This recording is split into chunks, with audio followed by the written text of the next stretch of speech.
So, whenever I was little, my dad used to take me down to Jackson, Mississippi, because that's where he's from. And we would see these little lizards everywhere. And some of them wouldn't have tails, some of them would have little short tails, and some of them would have like much longer tails. And sometimes they would like miss an arm. And I remember asking my dad, and I was like, why are the tails a little funny on the tails of the lizards? And I remember him telling me this. He said, oh, because sometimes if there's any type of trauma to the tail, they would detach their tail, right? And grow a new one. That's why you would see them in various stages of like growth. And I'm like, oh, that's crazy. And I was like, well, why do they like eject it just to grow a new one? Why don't they just like keep the one, or I guess repair the one that they have? And he was like, well, sometimes the tail is just so destroyed and so traumatized that it has a better chance at just ejecting it so that it doesn't carry around a whole bunch of dead weight. Do you want it to carry around this like dead tail in case it doesn't come back alive? And I was like, no. And he was like, yeah. So like sometimes they just, you don't want to have to deal with all that trauma, so you eject it. It has been maybe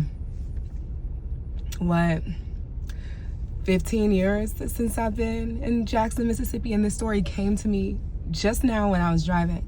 A lot of us are keeping our trauma alive when we do not need to. Like sometimes people don't face it, some people don't want to do any work towards it, but if you have actually faced and done some work towards and worked off certain things, when it comes to your trauma, you need to eject it and let it go so that something new can grow in its place. Like you don't want to continuously carry around that same thing, because make no mistake, just because you have gone to therapy for things, just because you recognize things and you've worked on it, does not mean entirely that you've let it go.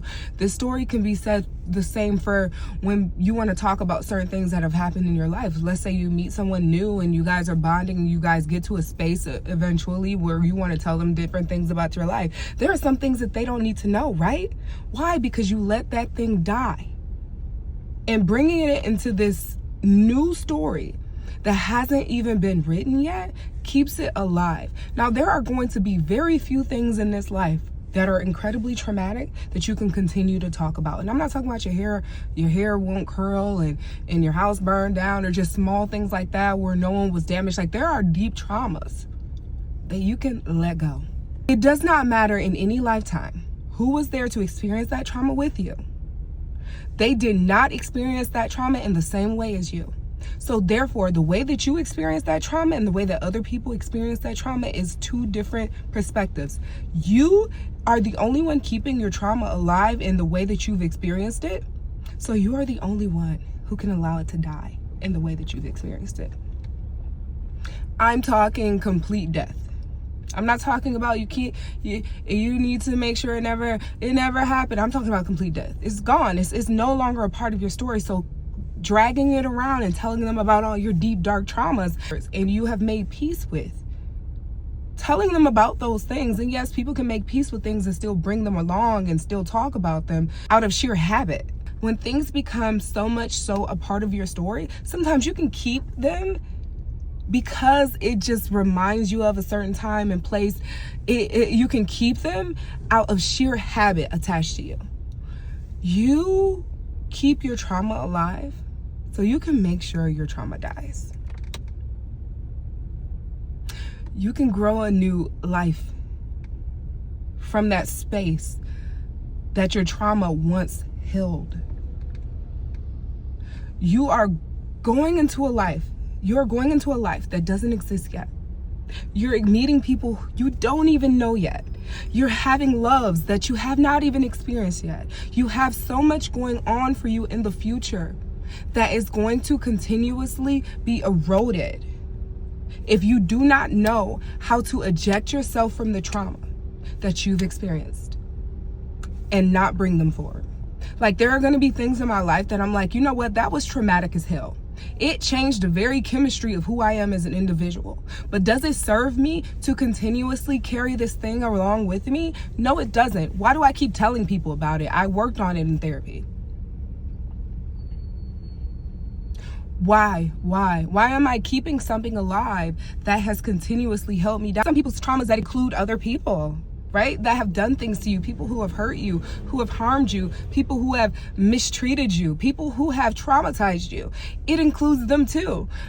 But the question is not whether or not these people should pay for their actions. The question is, why do you think you're the person that has to pay? Because again, those people did not experience your trauma in the way that you experienced it. I hope this is making sense. They did not experience it in the same way. I'm pretty sure some people have a narcissistic mom. That's like, well, personally, I wouldn't continuously have a relationship with someone that's narcissistic, but some people have a delusional family member that's like, oh, no, like that was a great time. And it was the worst time for you though. And like, I'm not saying let them off with a pass.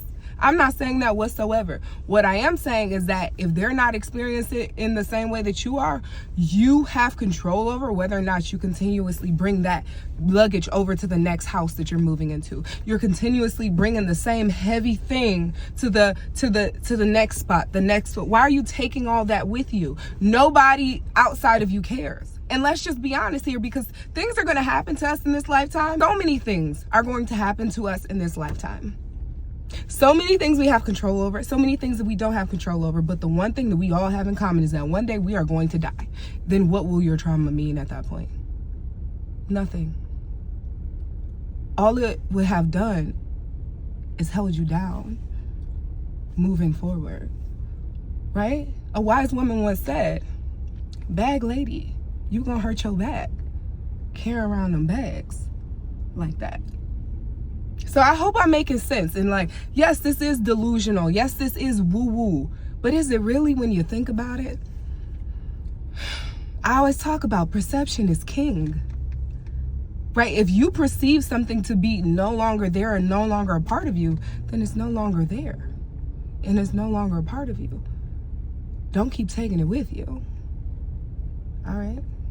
Good afternoon, good morning. Whenever this reach you, I greet you.